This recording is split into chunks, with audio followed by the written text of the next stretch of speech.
Streaming now, so we can start. Okay. Very good afternoon, ladies and gentlemen, and welcome to this In Conversation series of program organized by FICCI Cascade. We have with us today Mr. Balesh Kumar, DG, Directorate of Revenue Intelligence. May I request Mr. Anil Rajput, Chairman, FICCI Cascade, to please make the formal welcome address. Good afternoon, ladies and gentlemen. A very warm welcome to the In Conversation series, a new and exciting platform of FICCI Cascade, where we look forward to sharing insights, discussions, and various thoughts and understanding various facets of illicit trade with respect to smuggling and counterfeiting with our esteemed guests. We are delighted to have with us today Mr. Balesh Kumar, Principal Director General, Directorate of Revenue Intelligence. Thank you, sir. Thank you for sharing your time from your very, very busy schedule and joining us today.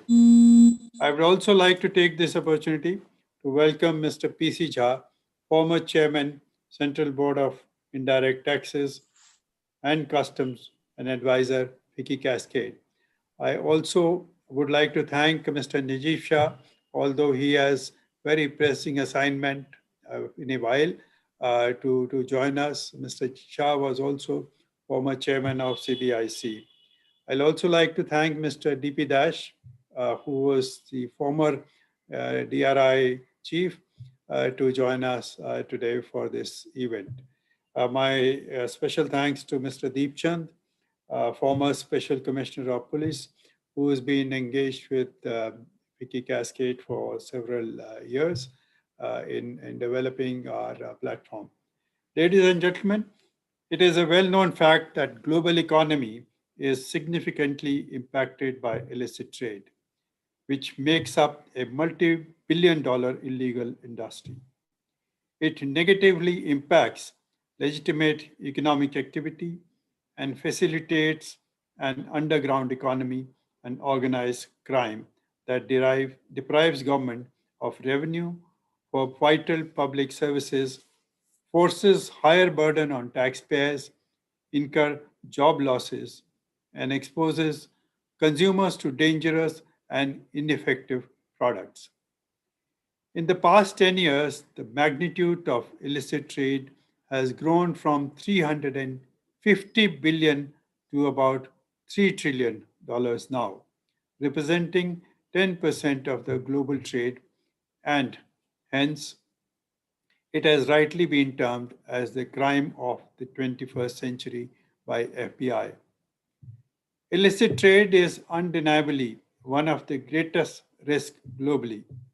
Unfortunately, the problem has only compounded in the current COVID crisis, where criminals have used the pandemic as an opportunity to increase their nefarious activities, causing significant damage on the economy of the nation, health, and safety of the consumers. In India, since lockdown, Indian Customs, Directorate of Revenue Intelligence, police, and paramilitary forces have raided and seized smuggled, spurious, and counterfeit sanitizers, masks, PPE kits, disinfectants, toiletries, cosmetics, electronics, cigarettes, spices, alcohol, and the list goes on. And and this is not specific to any state. This is actually spread across all states.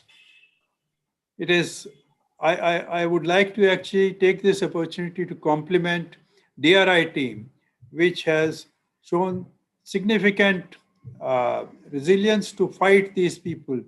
And if I was to count, I think they have done such a commendable job. The seizures must have been the highest during the last 6-8 months. So I would like to personally compliment the team for doing such a wonderful job during these difficult times. Uh, you know, uh, in this time, the enforcement agencies had to actually use some uh, new technologies, new methods to deal with the situation because these are not normal times. These were abnormal times, and therefore, I would be failing in my duty if I did not compliment the entire team from the bottom of my heart. It is heartening to see the efforts made by the officers to protect infiltration of illicit trade surreptitiously into our markets. However, with the increasing number of seizures being reported every day, it is highly possible that the total seizures may be just the tip of the iceberg of a much larger network. I must add here that we cannot afford to lower our guard, and therefore it is extremely important that our enforcement agencies keep up their already impressive work and ensure that such mischievous elements are kept at bay. Vicky has been focusing on the need to curb the problem of growing illicit trade in counterfeit, pass-offs, and smuggled goods, and accordingly, as a dedicated forum, Cascade, in pursuance of its agenda, has been organizing series of multi-stake dialogue to tackle this adversary and spread awareness about socio-economic impact of illicit trade. Today's interaction is another step in that direction. Once again, I would like to welcome Mr. Balesh Kumar and look forward to hearing his view on the smuggling scenario in India and preparedness of government and initiatives taken by DRI to combat this menace. Thank you very much and Jai Hind. Thank you, sir. We have with us, ladies and gentlemen, Mr. Balesh Kumar, Principal Director General of the Revenue Intelligence, Directorate of Revenue Intelligence. Mr. Balesh Kumar is an Indian Revenue Service Officer of 1987 batch. He has served in Customs and GST Department in various capacities. He has worked as Deputy Secretary, UPSC, as Private Secretary to Minister of State for External Affairs, and in the Indian Consulate in Dubai. Mr. Kumar was earlier posted as the Special Director, Enforcement Directorate. He was also nominated as co-chair of Asia Pacific Group of Typology of Money Laundering and Terror Funding from 2011 to 14. He has written several papers on trace-based money laundering and on money laundering and terror funding risk associated with gold. He was awarded the President's Medal for Specially Distinguished Service in 2004. He has done his BA Honours in Economics from St. Stephen's College, Delhi, MA Economics from Delhi School of Economics, and LLB from Delhi University. We have with us Shri P.C. Jha, former Chairman, Central Board of Indirect Taxes and Customs. May I request Mr. Jha to make his opening statement and moderate the session, please. Friends, as you know,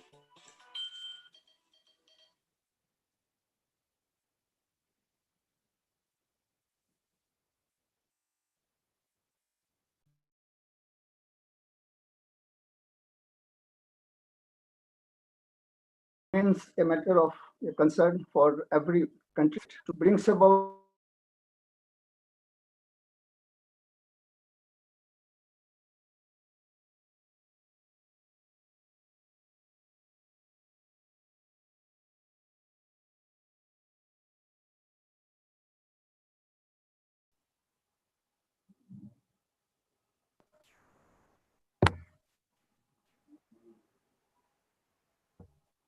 Mr. Jha, is there a problem, technical problem? We were unable to hear you clearly.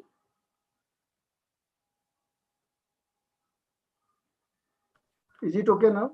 It is better, sir, but you can switch off your video, sir, if there's a bandwidth issue, maybe. Yes, it is better now, sir.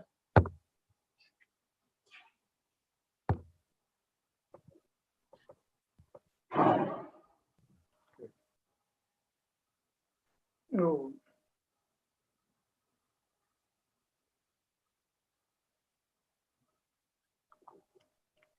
as I was saying, that smuggling creates hardships to the tax compliant honest business through creation of unfair competition and putting a premium on tax evasion.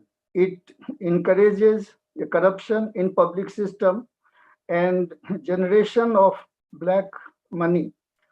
Smuggling also results in loss of job opportunity as this leads to a portion of the manufacturing activities getting shifted abroad.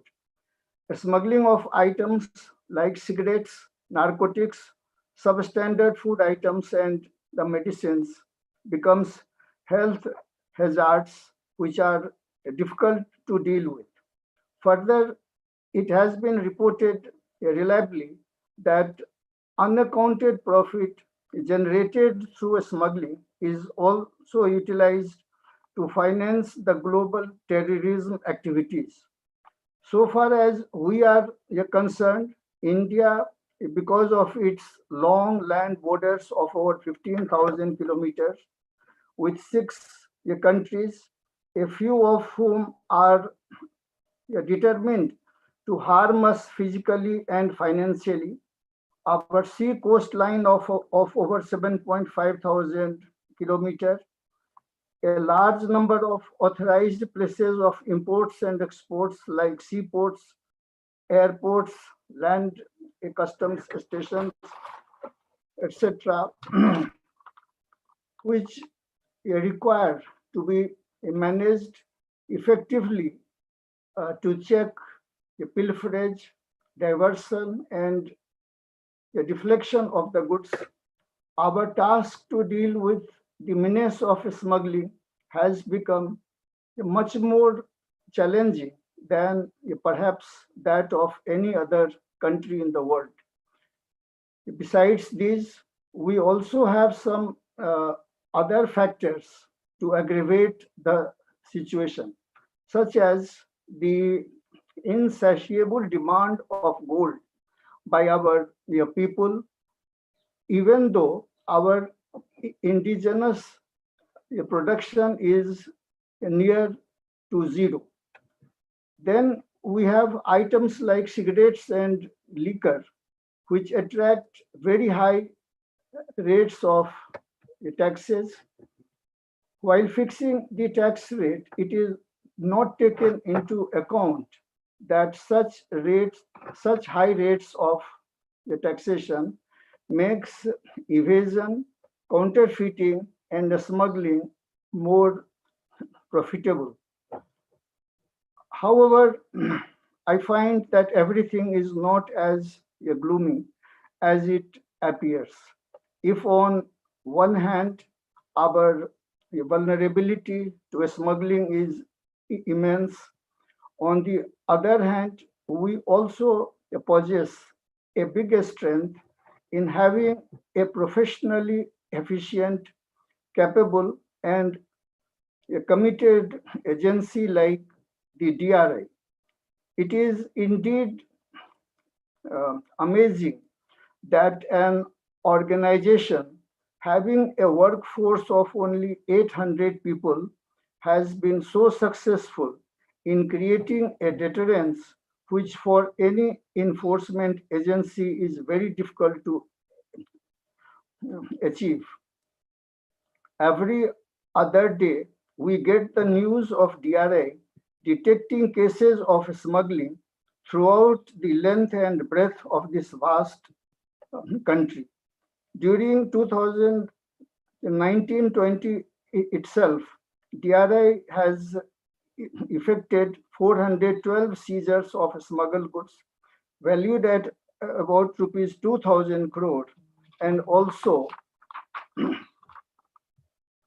unearthed evasion of customs duty amounting to about rupees 2,200 crore in 761 cases, making use of its special techniques, risk assessment, and data analytics. Our our honored guest today, the principal DGRI, Mr. Balesh Kumar, has been among the most outstanding officers of the Indian Revenue Service. He has an excellent service record and has made valuable contribution to public service during his various postings in India and abroad.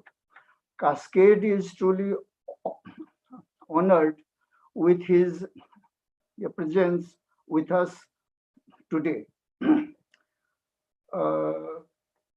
DRI, besides doing the anti-smuggling work through its own field formations, also oversees the anti-smuggling work being done by the customs formations. So as head of this apex agency of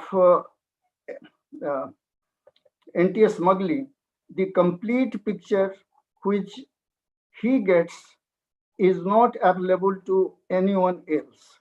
And so for our topic today, there could not have been anyone better than him to throw light on all aspects of smuggling. Now, so far as smuggling is concerned, the first point which comes to the mind of anyone is how serious is this problem and how is the preparedness of the government agencies to deal with this menace. So I will start by asking that how serious, in your opinion, is the problem posed by smuggling to India's security and economy, considering the vast size of the country, length of the land borders and the coastline, and hostile attitude of some of our neighbors. Mr. Balesh Kumar.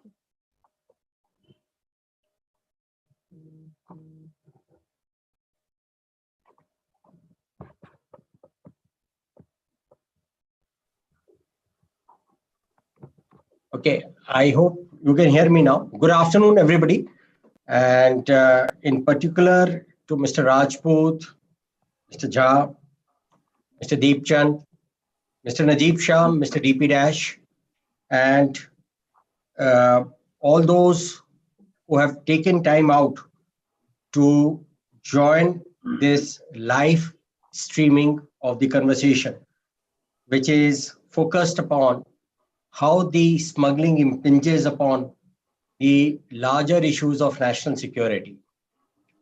I am grateful for this opportunity to be able to talk about such issues, and I will try to bring in some very current perspective into these issues, because I heard from in the opening statement of Mr. Jha as well as of Mr. Rajput, there were certain facts mentioned which DRI has released only as late as 4th of December 2020, which is incidentally the founding day of DRI, a tradition which was started by Mr. Najib Shah, who besides being the next chairman of CBIC, was also at one time DG DRI.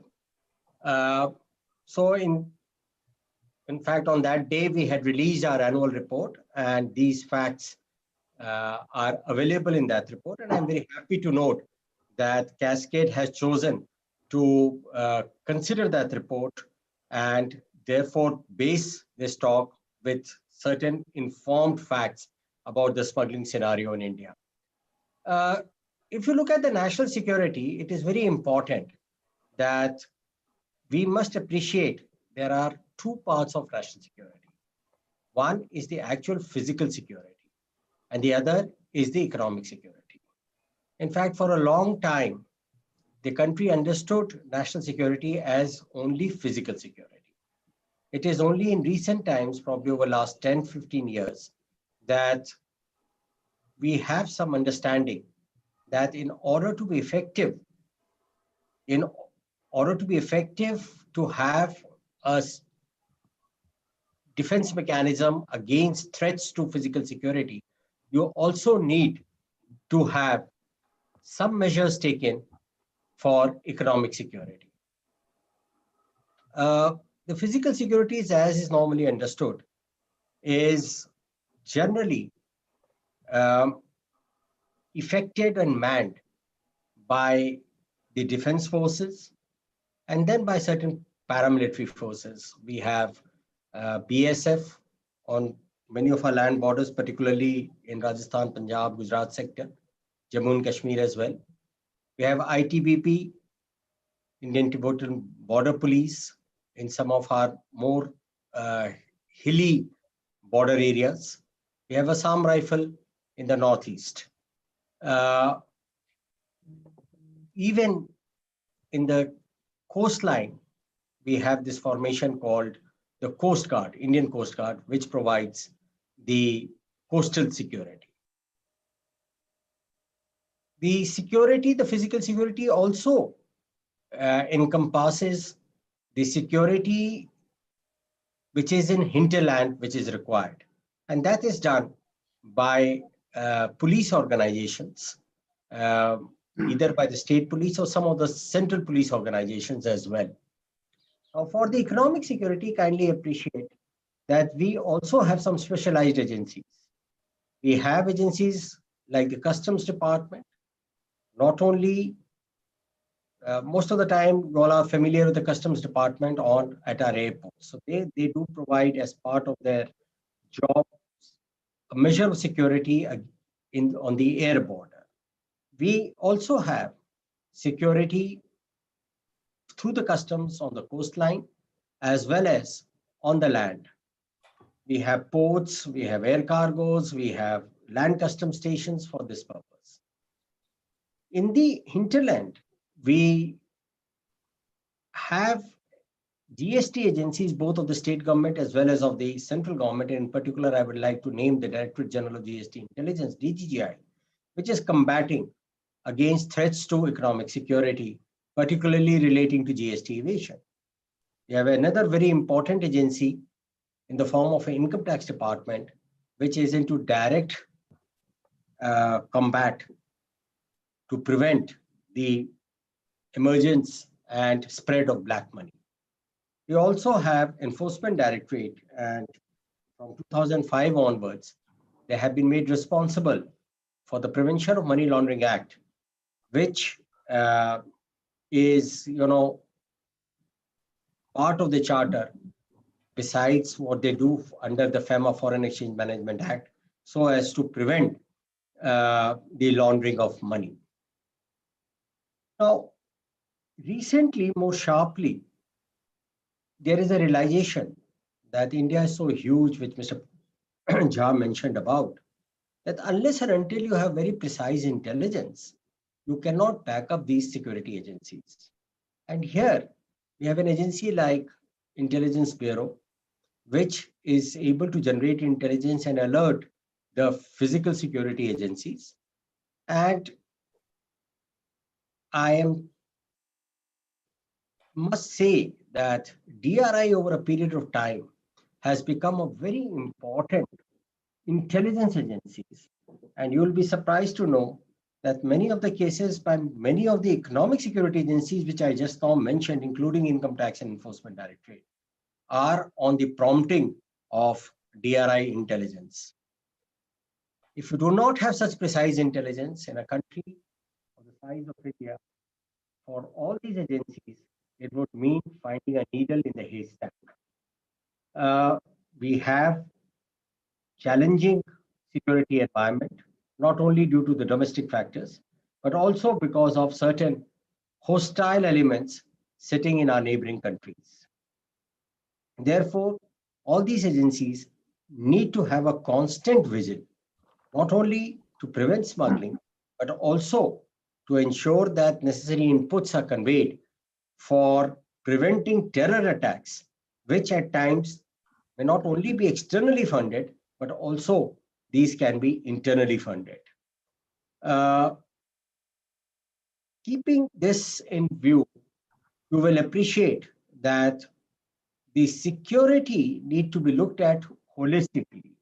And for looking at it holistically, we must have a very clear understanding that the economic security cannot be treated as something separate from physical security.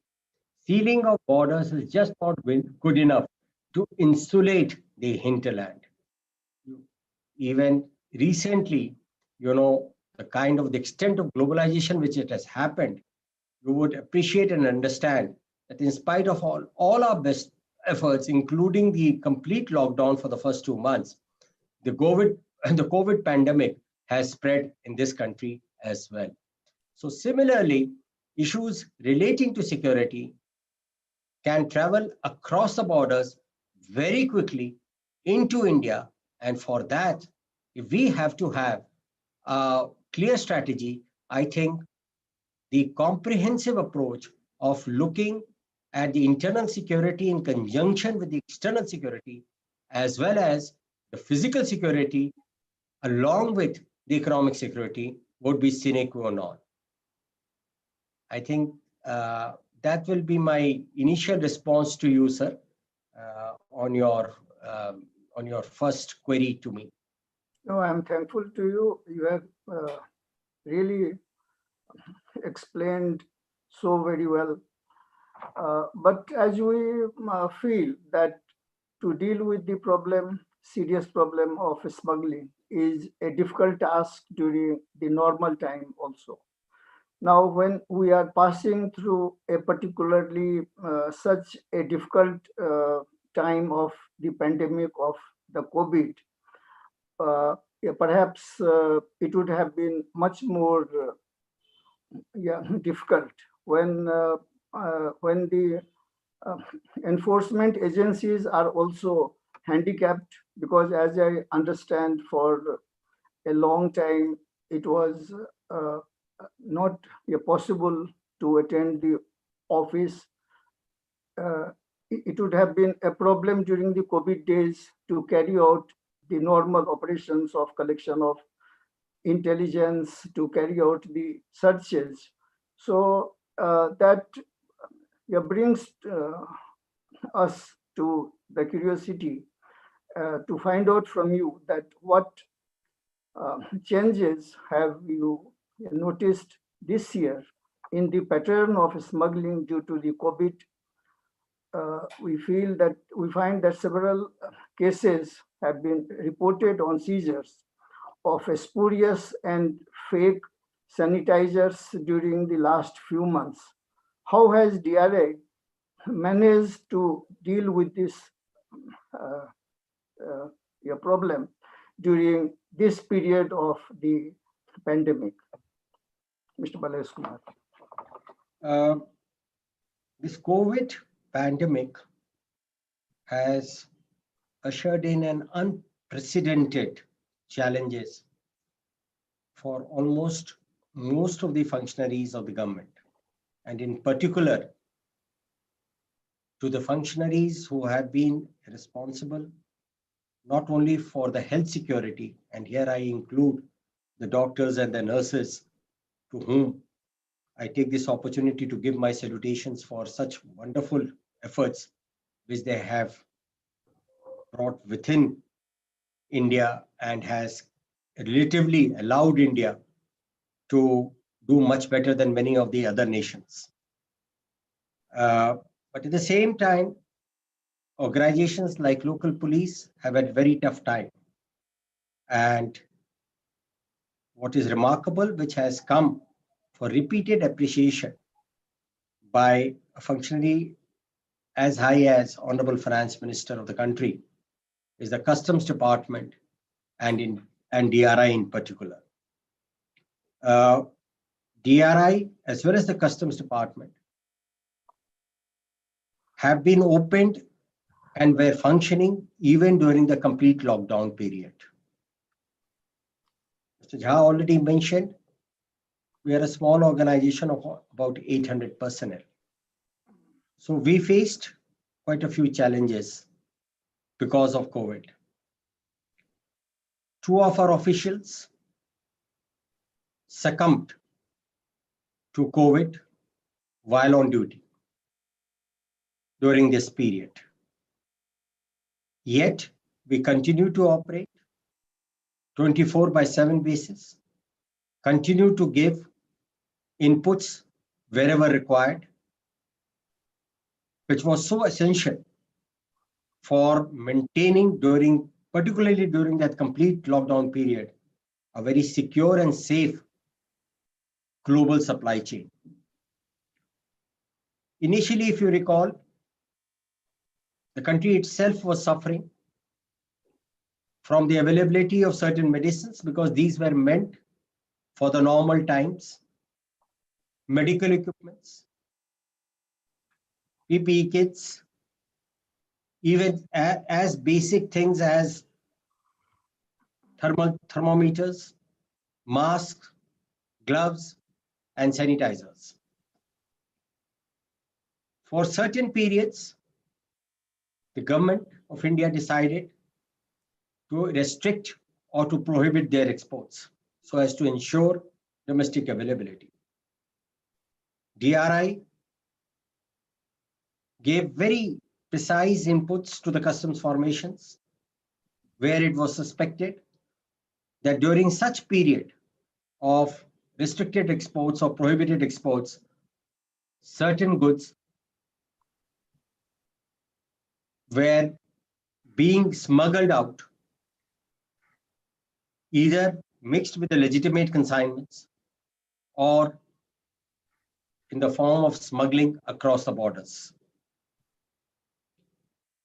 For a period of time, with the call of the Honorable Prime Minister from Atmanirbhar, many of these domestic industries responded very positively and very quickly. And because of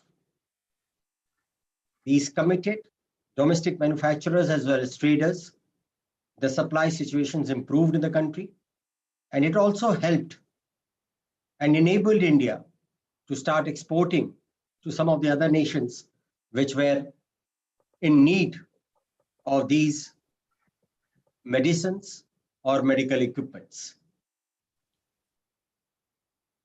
At that point in time, it was noticed that, and we try to ensure that it is prevented, that the undesirable exports do not happen.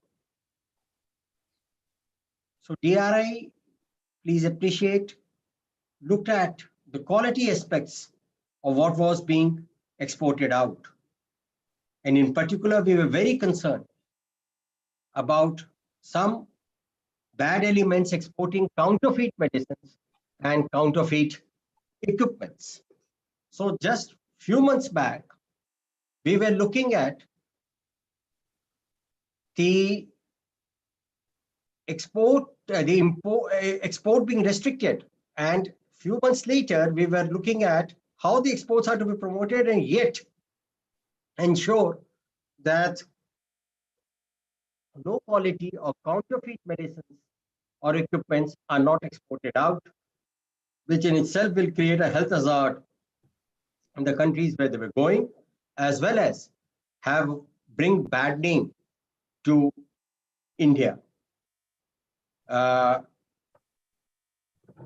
We also continue to import certain medical equipments in particular, for example, particularly the ventilators.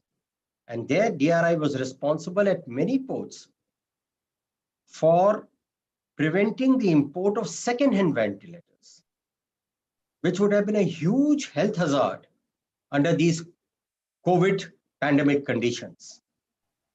So, you see, this small team adapting itself under very severe challenges of threat to their own health rose to the occasion and were able to curb these kinds of malpractices. We also looked at in these imposed, in order to evade duty, there was undervaluation which was also going on. So, our role is that of a very comprehensive nature insofar as the import and export are concerned. And why I take pride, particularly from 1/4/2020 into in the actions and in the activities of the personnel is because every time a DRI official stepped out, it was the risk of being exposed and becoming vulnerable to COVID. It's not only merely 2 deaths which we encountered, but out of 800, over 150 personnel of DRI all over India have been at some time or the other been a COVID patient. We also have ensured during this period that we are internationally, both bilaterally as well as multilaterally, an organization which can participate in whatever action is being taken during this COVID period. Under the aegis of WCO, World Customs Organization, DRI participated in an operation which went on for over 2 months, and an operation which was against counterfeit medicines, medicines of poor quality, low quality or second-hand medical equipments. And then we also had a bilateral operation with an US agency called Food and Drug Administration, FDA, where in these challenging times, few of our officers visited USA, and along with them, worked against the counterfeit medicines and the medical equipments. So DRI has been very active during this period and has been adapting itself as to what is the demand which has been, or expectations from this agency, which has been changing as per the change in medical situation, in the health situation of the country.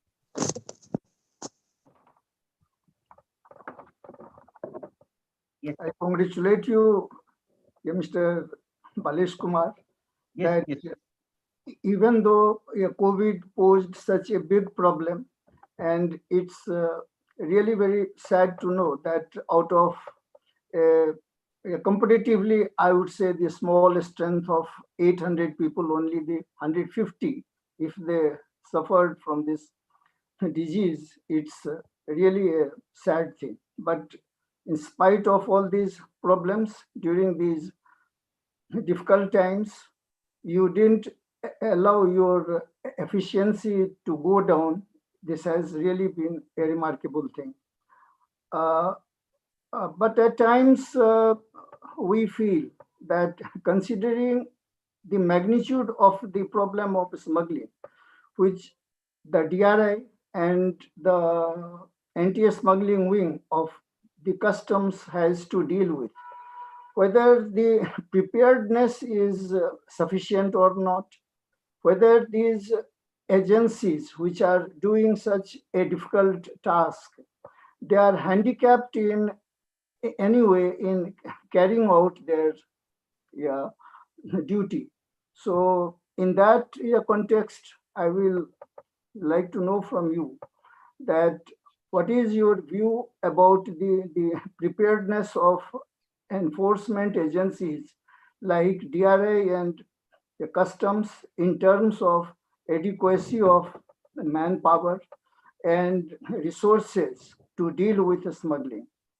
How do you compare our situation with other major economies, particularly about use of the latest electronic gadgets for anti-smuggling work. If I can add further in that do you at any stage feel that if more funds are spent by the government in making the latest electronic equipments available to you, by increasing your strength, which you may like to have, then the efficiency can be improved further, and this uh, menace of smuggling can be curtailed in further more effective way than it is being done at present.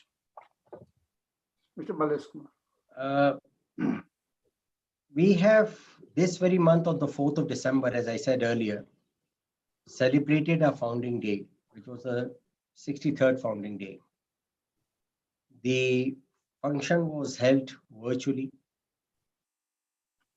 and was presided over by the Honorable Finance Minister, Srimati Sitaraman.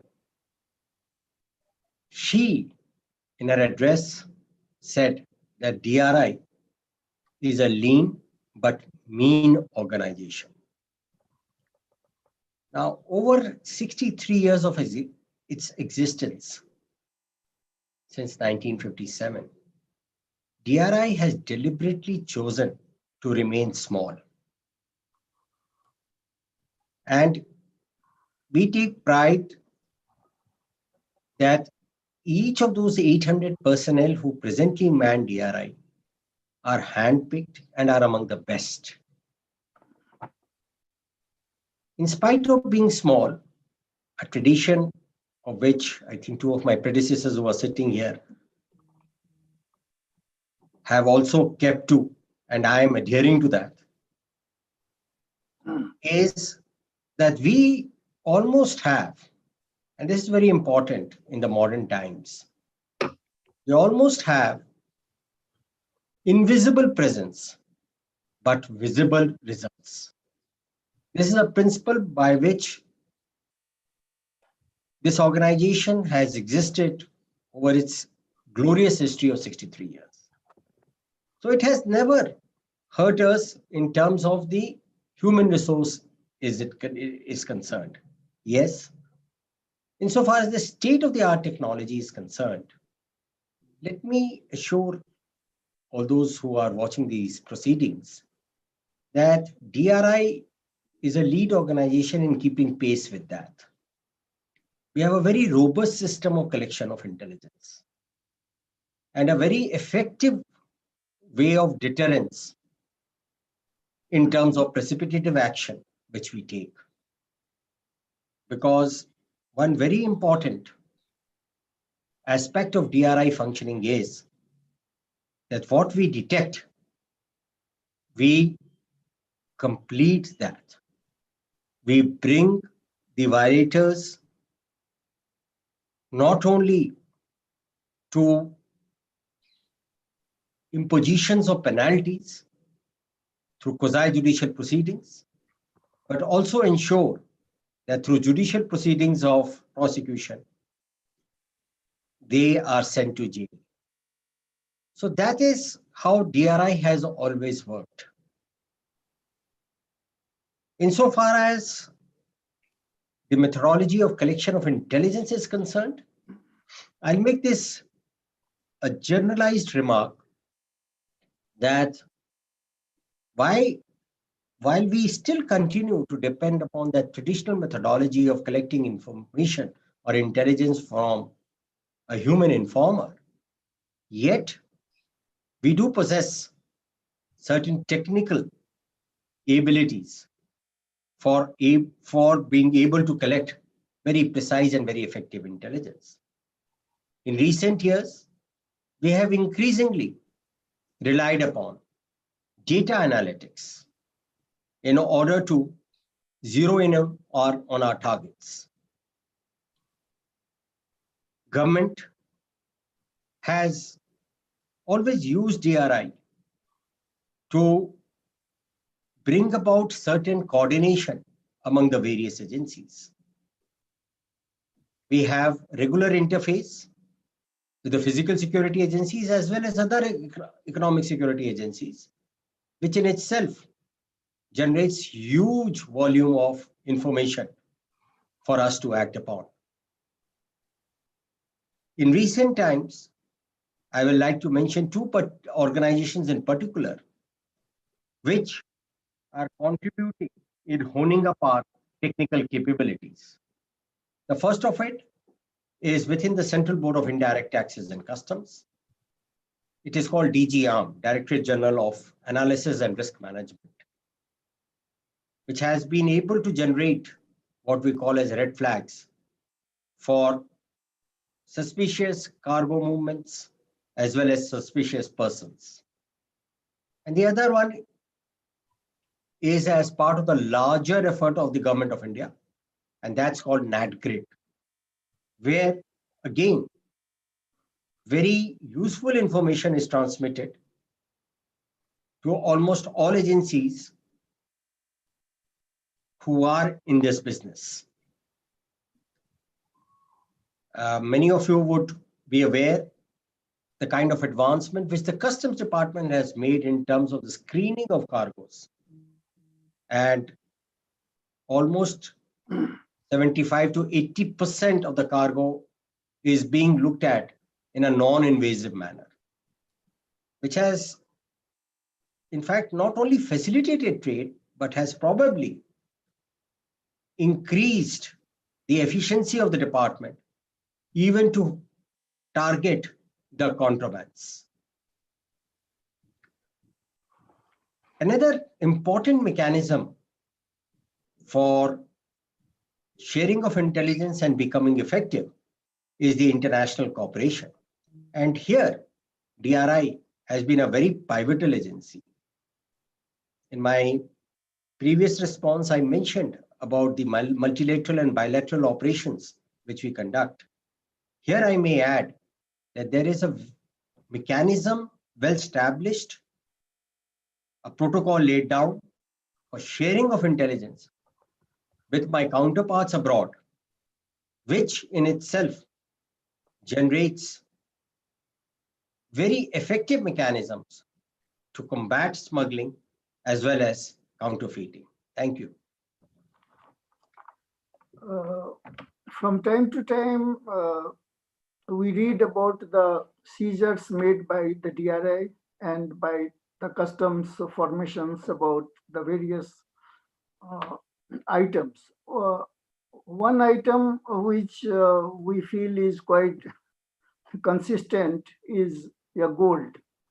And also we are finding that during the last few years, one important item of seizure has become cigarettes also. But it is a fact that the items of smuggling, both import and export, keep changing from time to time. So from you, we will like to know that at present, what are the main items of import and export smuggling which cause major loss of the revenue to the exchequer and also loss of foreign exchange to the country? Mr. Balesh Kumar. The list is long, and I will, since you already, most of you are aware of what we did in 2019-20. Let me focus on very few items, on which we have acted upon between 1st of April 2020 to about 30th of November 2020, because this December is yet to get completed. But to just keep you abreast while we have been talking, DRI, and if I may say so, you may kindly permit me to say so, it's a breaking news. We have, my Guwahati zonal unit has seized 322 bars of smuggled gold from across Myanmar border, totally weighing 53 kg of gold. So, this is the kind of work which we are continuously doing. And this has happened over last 4 hours. And while I was talking to you, there's a message which the Principal Additional Director General DRI Guwahati has sent to me on my WhatsApp. So over last night and today morning, this work has happened. So this is the constant activity of DRI. DRI, has done exceedingly well over these 9 or 10 months, particularly in relation to thwarting the gold smuggling. Due to the price differential, which almost amounts to about 4.5 lakh rupees per kg of gold between the prices abroad and the prices here, there has been a premium, an incentive for many of the smugglers who probably in the past few years were lying dormant to become very active and restart the smuggling. In fact, when I had joined the service way back in 87, 89, it is at that point in time that I used to remember there used to be gold smuggling never in less than 100 gold bars or biscuits. And in recent memory, it's only particularly over last few months or maybe a year that we have had such huge seizures. And I think in last 3 months in Delhi, we had seizure of 600 gold bars, followed by 400 gold bars. Guwahati, last week we had 250 gold bars, and today we have had 322 gold bars seizure. So, if I may say so, there is a massive movement of smuggling of gold happening. In the earlier days, we used to, have this Arabian house moving from the Gulf onto the Indian coastline, delivering gold. Recently, we find that there is a complete change and there is a huge smuggling which is happening across Myanmar border. We believe that this smuggling has very serious dimensions, and we are taking very effective steps to control and curb it. I may just mention about 10 days back, there was a boat, a fishing vessel, which DRI intercepted along with Coast Guard off the coast of Tamil Nadu between India and Sri Lanka, with again a good amount of gold which was being attempted to be smuggled into Tamil Nadu. So, of course, the flights which are coming from the Gulf are bringing in gold, but these are normally being brought in by passenger.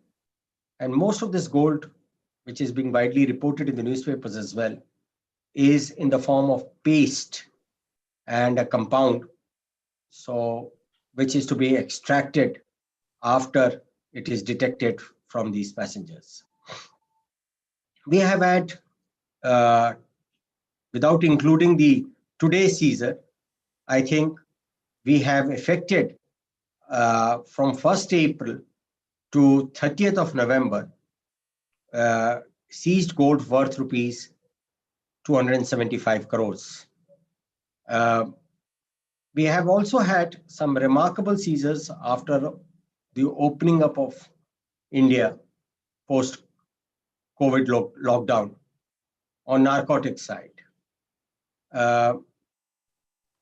The narcotic seizures, we had over almost about 192 kg of heroin, which was brought in a container and ostensibly declared to be carrying the mulethi, and the whole container, when it was actually opened up by DRI, we detected 192 kg heroin.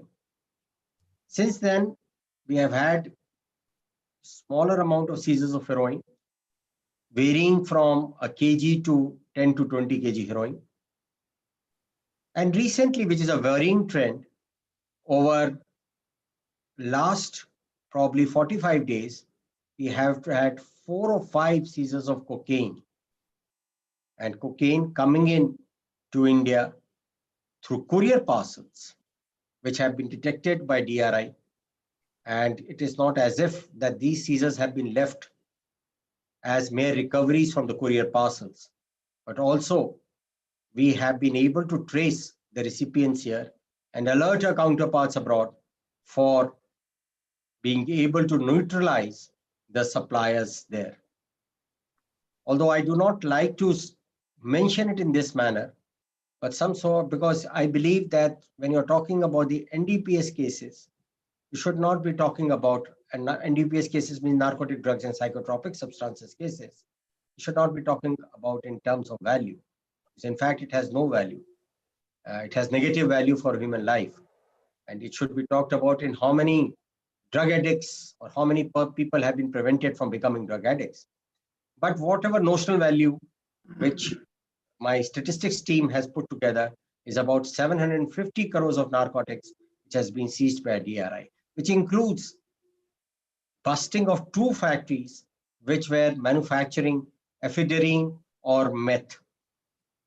So which in itself, I think, is something which I am really proud of, because that is where you have reached the source and busted from where such narcotics are emerging. A third major item on which DRI has strategically focused this year, and it is the smuggling of cigarettes. 2019-20, we had seized cigarettes which had been smuggled, valued at over 77 crores. And this year, in first 9 months itself, we have seized cigarettes worth over 45 crores. And these are all smuggled cigarettes I am talking about. So, I would stop here insofar as the smuggling on the import side is concerned.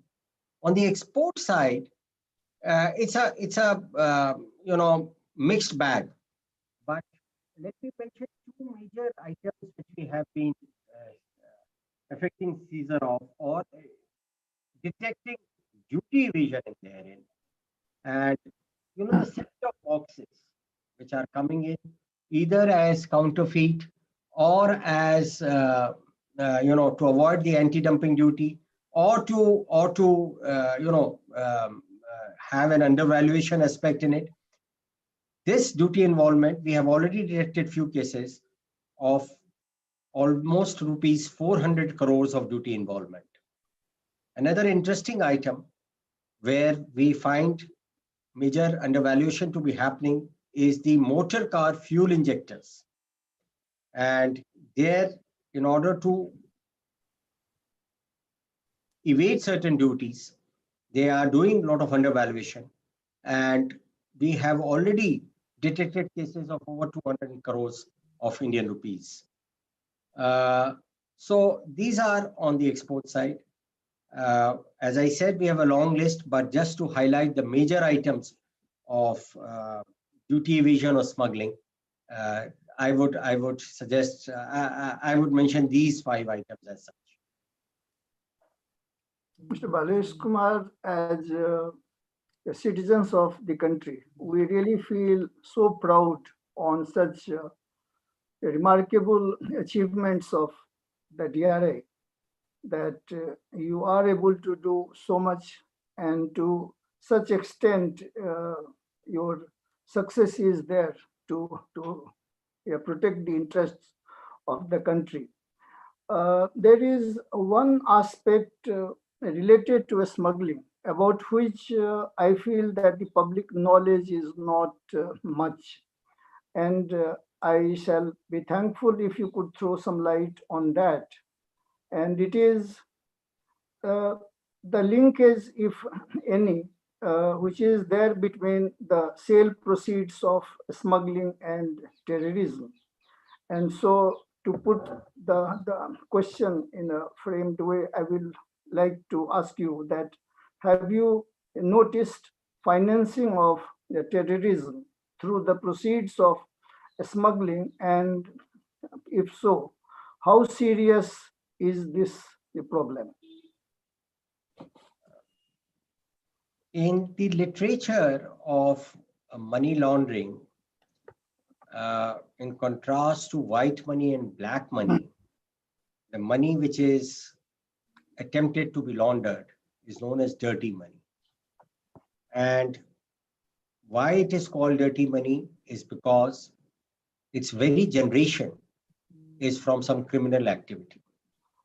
Since smuggling is a criminal activity and it naturally would also entail generation of dirty money. This dirty money is by and large, from my experience and from my study and research, is laundered so as to get it integrated with the formal economy. In my previous responses, I said that smuggling occurs because of the price differential and to earn a quick buck. We are also aware of the fact that many of the smugglers of the past have not only become rich over a period of time, but have also become very famous. In fact, Bollywood has reveled in making movies on few of them. But the issue which Mr. Jha has raised is whether proceeds of smuggling, does it find also inlets into terror funding? And what has been my experience about it? Largely from my experience rising from when I worked in the Enforcement Directorate, I find that there are instances where the proceeds of smuggling have been used for terror funding.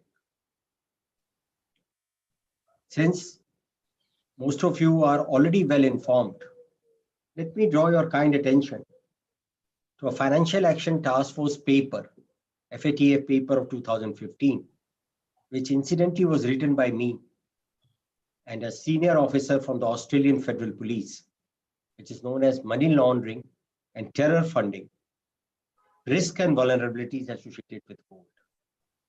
And this paper highlights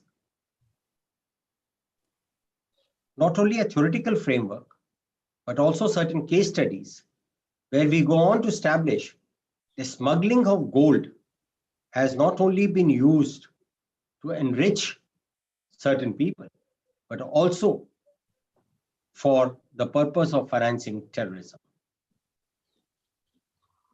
Again, speaking from my experience in ED, there was certain instances in Jammu and Kashmir where we found money coming in from abroad,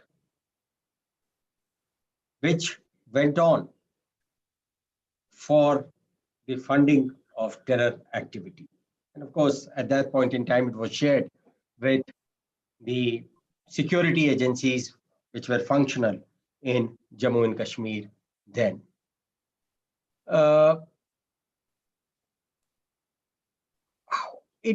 I may not be in a position to actually state the dimensions of the problem, but certainly smuggling has serious implications.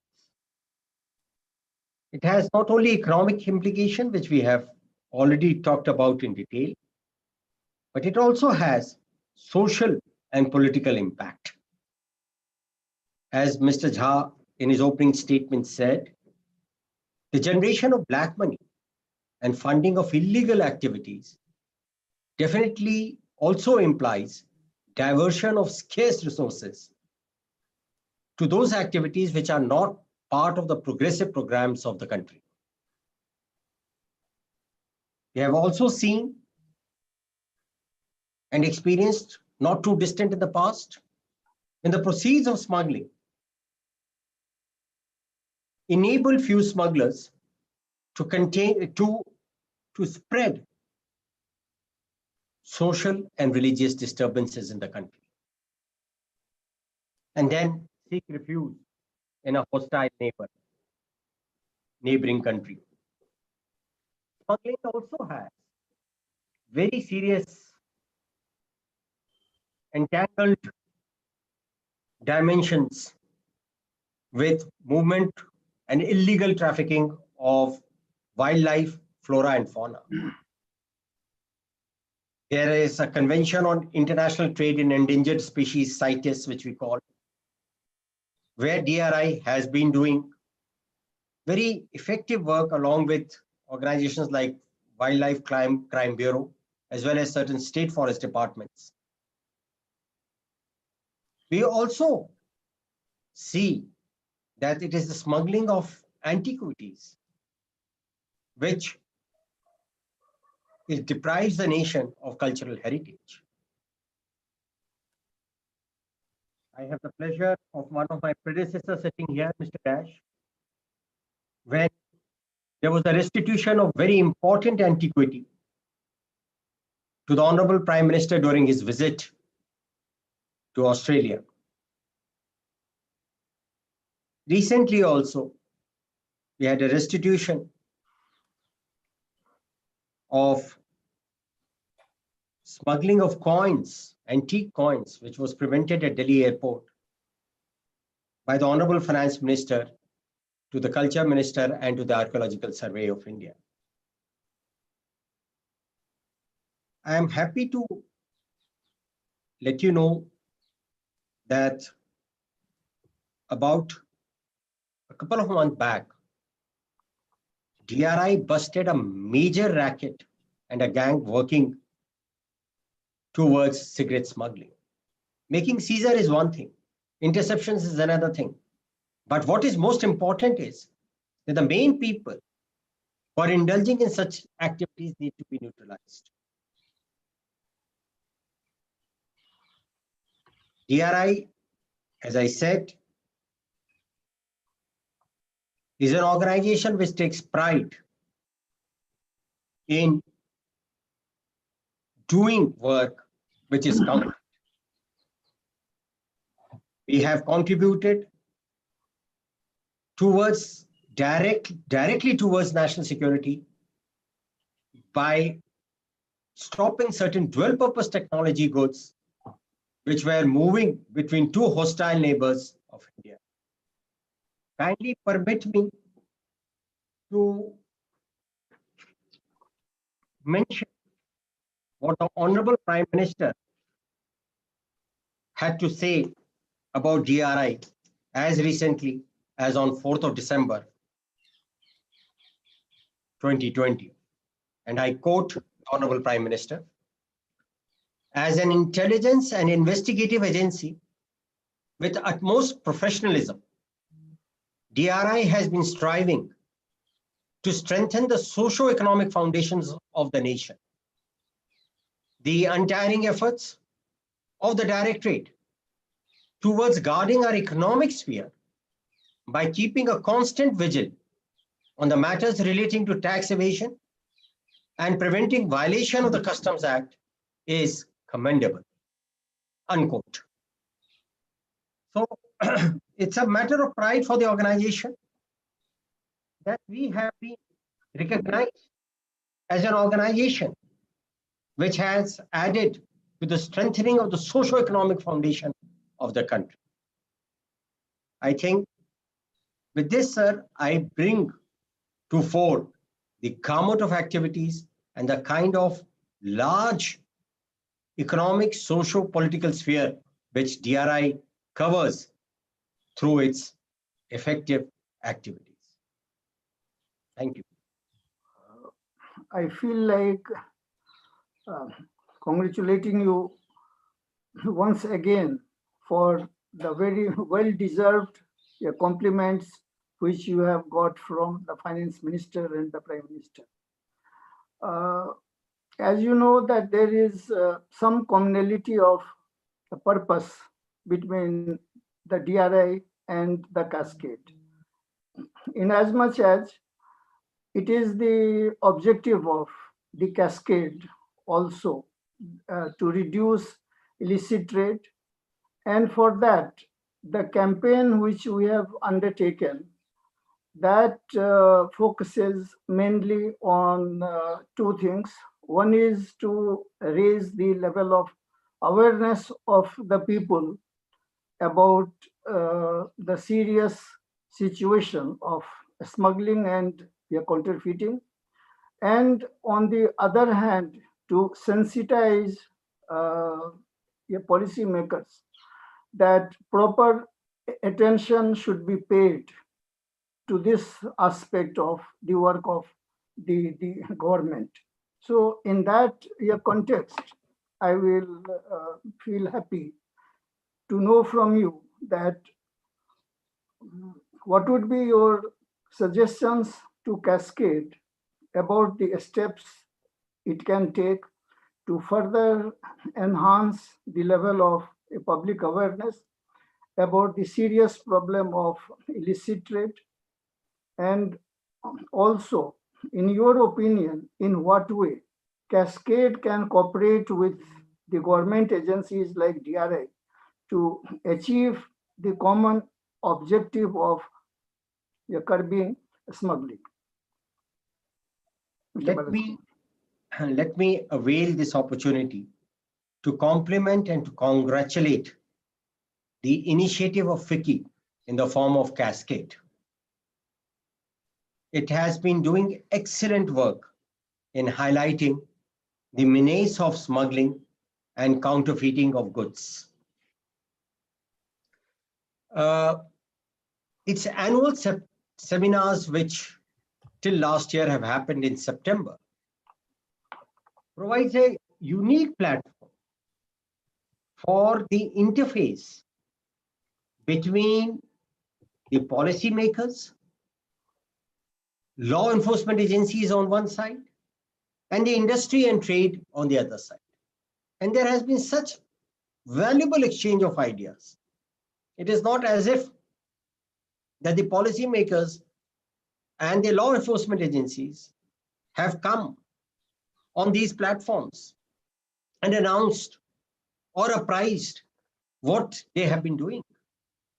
But I was fortunate enough to attend one such seminar in September 2019.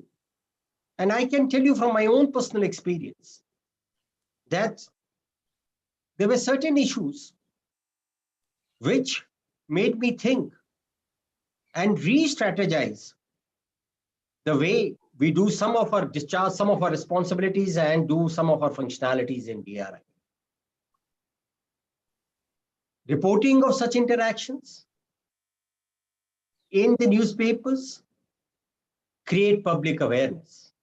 So those who may not even been able to attend such seminars are able to become aware of some very critical issues which impinge on the national economic progress as well as security. I also want to put on record the research paper which was brought out by the Cascade last year on the impact of smuggling and in particular on employment.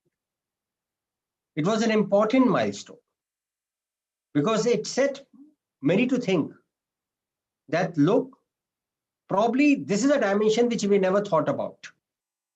That what is in the legal trade, legal manufacturing, legal industrial production, and if such resources get diverted into the black market, into the underbelly of the economy and not the economy itself, then certain more stringent steps need to be taken. Certain correctives need to be put in place.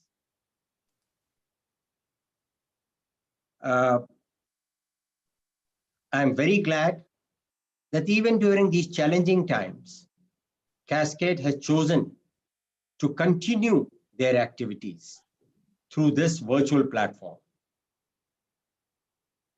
I was very happy to accept this invite to be part of such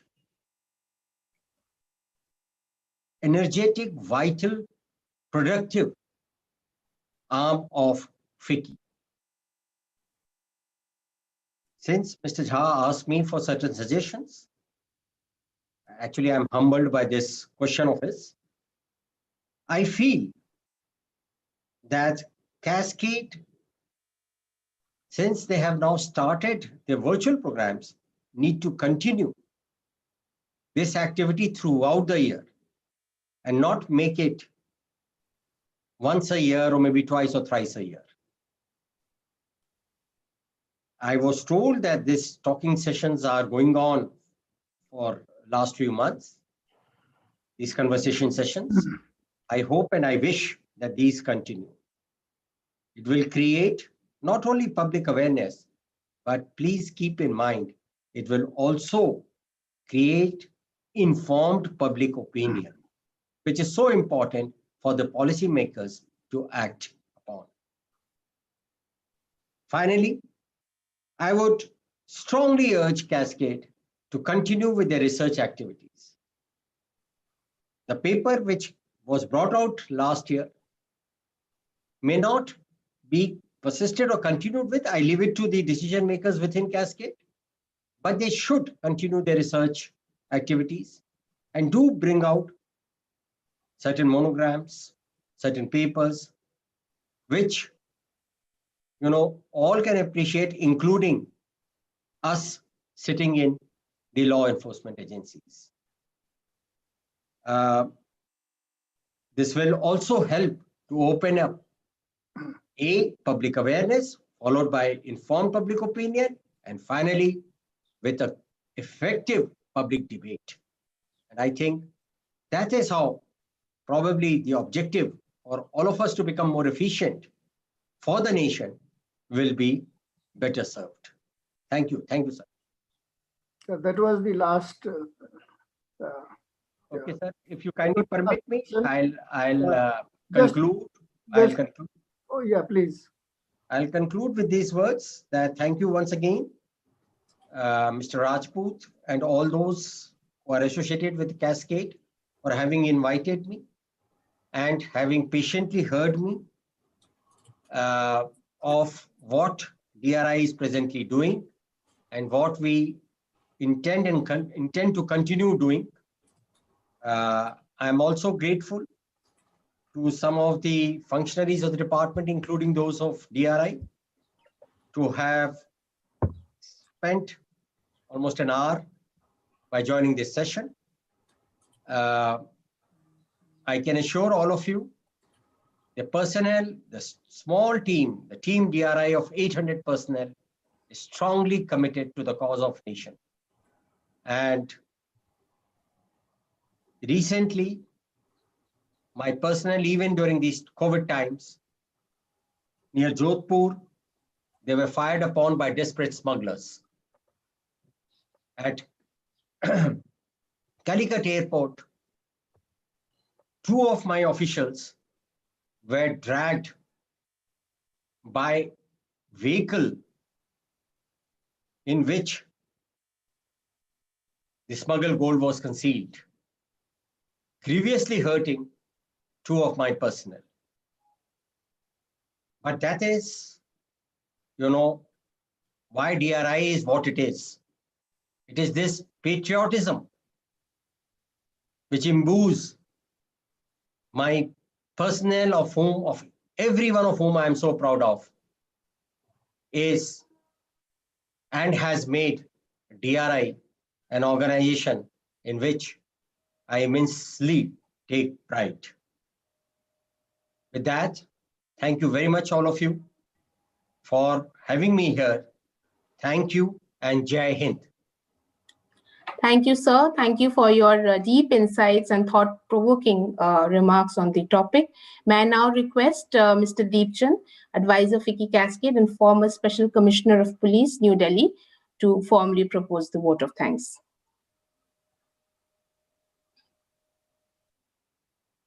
So if you kindly unmute, if you can please unmute yourself, Mr. Deepchand.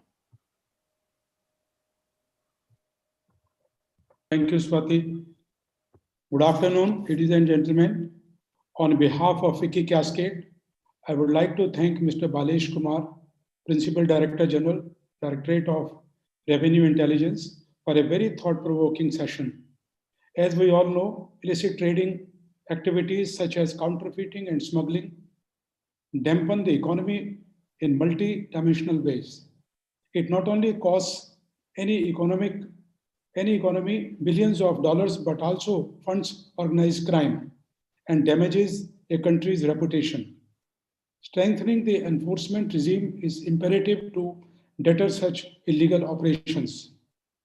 DRI, under the esteemed leadership of Mr. Kumar, have been playing a remarkable role in safeguarding the economic frontiers of our country. I would take this opportunity to appreciate the unwavering efforts made by DRI under Mr. Balesh Kumar during these unprecedented times. It is indeed commendable. We feel proud to learn that in the year 2019-20, DRI detected 12 cases of smuggling, resulting in seizure of contrabands amounting to rupees 1,949 crores.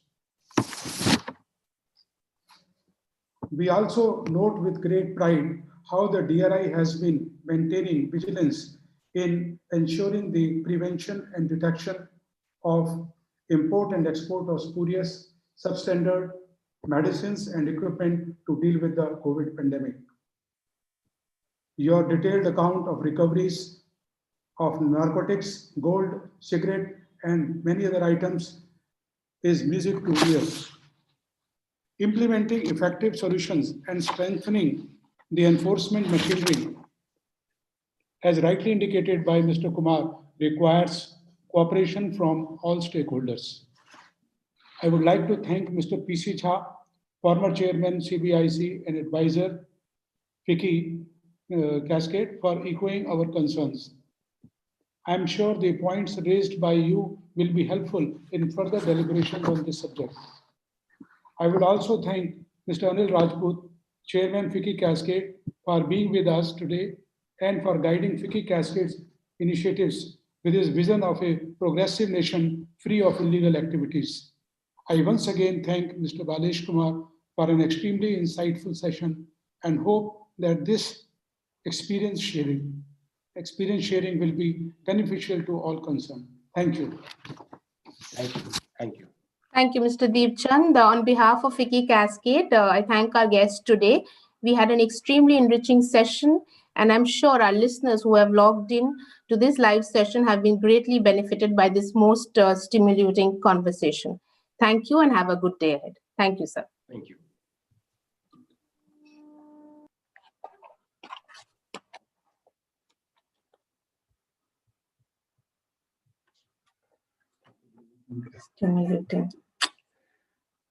Stimulating again, huh? Stimulating की जगह